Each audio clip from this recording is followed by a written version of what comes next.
그 사진과 함께 이런 영부인 괜찮습니까? 또 제명 마눌 황제 갑질했다. 또 검사 정부 반대한다. 이재명 경기지사 대장동 게이트. 경쟁 후보와 배우자를 노골적으로 비난하거나 다 무슨 내용이죠, 여러분들? 공약이 없죠? 공약이 없고 상대방을 헐뜯는 얘기. 아, 진짜 좀 지칩니다. 이제 좀 지칠 때가 됐어요. 그죠? 지친다. 지칩니다. 자, 반면에 어떻습니까? 예, 블루논이 지지하고 여러분들이 지지하는 허경영. 부끄럽지 않죠, 우리는? 오로지 뭘로만 승부합니까? 코로나 국민들 생계 지원금 1억 원. 매월 150만 원씩의 국민 배당금. 뭡니까? 오로지 정책으로만 승부를 하고 있습니다, 지금. 모든 국민들이 원하는 건 지금 정책이에요. 서로 네가 잘났니 내가 잘났니 당파 싸움 하라는 게 아니라 정책입니다. 보시게 되면 세계 경제 규모입니다. 세계 경제 규모. 우리나라, 미국 있고 그 밑으로 10위. 우리나라는 세계 10위 경제 대국이라고 우리 정치인들이나 역대 대통령들은 자랑을 했어요. 그죠?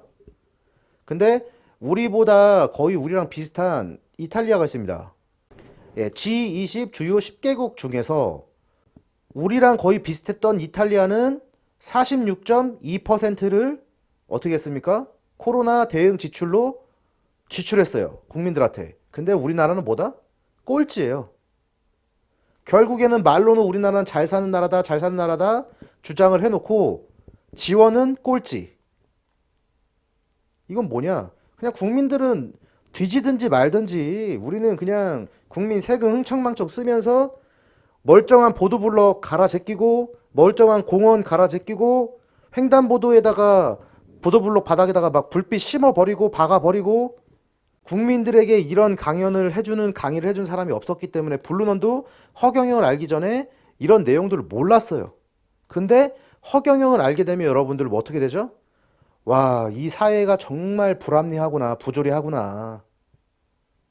정말 썩었구나, 이 사회가. 우리나라라는 나라가 정말 썩었구나. 근데 그 썩은 거를 국민들은 모르고 그냥 여야 그냥 당파 싸움을 그냥 구경만 하는 거죠. 불구경하듯이 그냥 재밌으니까.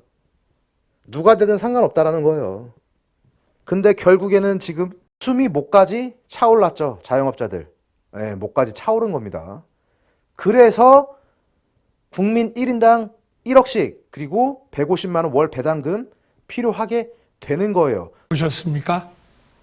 어느 후보가 가장 솔직하고 진정성이 있는지 잘 판단하셨을 거라고 믿습니다. 보시는 것처럼 정말로 위기입니다. 무능함과 복수심만으로 우리의 미래를 망칠 수는 없습니다. 예, 지금 보시다시피 이 두 사람은 뭐냐? 이재명 같은 경우에는 한 20일 전에 더 이상 네거티브는 안 하겠다고 했습니다. 더 이상 네거티브는 안 하겠다 했는데 윤석열이 계속 네거티브를 하니까 어떻게 됐습니까? 바뀌었어요. 똑같이 네거티브예요. 그러니까 이 사람들은 뭐다? 이 사람이 한 대 치면 나도 대갚아주는 방식. 예. 둘 다 말로는 보복정치 안 한다고 하는데 선거 끝나면 누가 되든 둘 중에 한 명 뒷조사 해가지고 분명히 잡아 넣을 것 같아요. 이거는 불보듯 뻔한 결과죠. 근데 우리가 지지하는 허경영은 어떻습니까? 박근혜와 혼담 모고 간 사이다라고 해서 박근혜 대통령 측근에 의해서 명예훼손으로 혐의로 고소가 됐죠. 이 고소를 주도적으로 이끄는 사람이 박근혜 의원. 이때는 대통령이 아니었죠. 2007년도였죠. 이충상 보좌관입니다. 이충상 보좌관. 허위 사실에 의한 명예훼손으로 고소했어요. 그래서 실제로 허경영이 했던 얘기도 아닌데 이런 식으로 뒤집어 씌워서 허경영을 옥살이를 시켰죠. 그리고 나서 이춘상 보좌관은 어떻게 됐습니까, 여러분? 교통사고로 사망했습니다. 6명 중 어떻게 됐죠? 혼자만 사망했어요. 나머지는 중경상. 자, 우연의 일치일까요, 여러분? 저는 이거를 우연의 일치라고 생각하지 않습니다. 왜? 허경영을 인지하는 7단계, 1단계 무관심, 2단계는 비난, 욕하는 단계죠. 3단계는 호기심 단계, 왜 자꾸 나오는지 궁금해지고, 4단계는 궁금해서 찾아보죠. 탐색 단계가 들어가고, 5단계는 감탄하게 되죠. 진실을 알게 되면 감탄하게 되죠. 내가 알던 허경영이 아닌데, 그죠? 6단계는 지지, 연민의 과정을 거치고, 7단계는 뭐다? 하늘의 뜻대로 가는구나. 예, 한치의 오차도 없어요. 근데 우리가 이재명이나 윤석열을 이러한 과정으로 거칩니까? 아무리 찾아봐도 이 사람들은 아까 같이 서로 헐뜯고 서로 비난하고, 근데 지는 깨끗합니까? 지도 더러워. 이재명 측하고 윤석열 측 패널들 나오면은 이재명 측은 윤석열한테 뭐 계좌 부인 와이프 공개하라고 하고, 윤석열 측은 이재명 측한테 그동안 법카를 어떻게 썼니 내역서를 다 증명하라. 근데 서로 공개는 또 안 해. 그러면서 서로의 잘못만 그냥 무식하게 그냥 싸우는 거예요, 여러분들. 이 두 사람을 우리가 찾아본다고 한들 결국에는 지지하게 될까요? 모르는 사람이 이 사람들의 실체를 알면 떠나지. 절대 지지하게 안 됩니다. 근데 허경영은 나를 알아보는 자는 나를 어떻게 한다? 지지할 수밖에 없다. 이건 어떻게 된다? 정해진 운명대로 가는다라고 항상 주장을 했는데, 네. 하늘의 뜻대로 어떻게 됐습니까? 인과응보라고 하죠. 인과응보. 연애할 때는 검소한 게 좋아 보이고 결혼하면 검소한 게 인색해 보인다고. 바라보는 눈에 따라 달라지는 거 아닙니까? 박근혜 대통령을 탄핵해놓고 보니까 죄인 같아 보이죠. 탄핵 안 했을 때는 멀쩡한 사람이. 그죠? 박근혜 대통령이 억울하다. 그래서 몸에 병이 온 거예요. 원망을 하는 게 아니라 대변을 해주고 있죠. 이렇게 나오면은 박근혜 대통령이 지금 심정이 어떻겠습니까? 그러면 나에 대해서 저렇게 얘기해주고 있구나. 내가 정말 잘못을 했구나 하면서 스스로 반성을 하면서, 그죠? 뉘우치겠죠. 사람을 그렇게 만들어준단 말이에요. 허경영이라는 인물은. 그러다 보니까 블루넌이 허경영이라는 사람이 어떻게 사람이라고 얘기할 수 있냐. 옛날에 그냥 우리 무슨 공자, 맹자, 석가 이런 사람, 예수 이런 사람 보는 것 같잖아요. 확진자 수가 몇천 명일 때 우리가 방역 패스를 시행을 했는데 지금 어떻죠, 여러분들? 수십만 명이 지금 나오고 있죠. 그런데도 불구하고 방역 패스는 그대로 유지하고 있는데, 결국에는 방역 패스는 뭐다? 여러분들 무슨 정책? 실패한 정책입니다. 역대 7번 모두 자영업자가 대선을 결정을 했어요. 자, 87년 노태우 자영업자가 33.3% 지지율 나왔고요. 1997년 김대중 대통령 자영업자 지지율 41.5% 대통령 당선.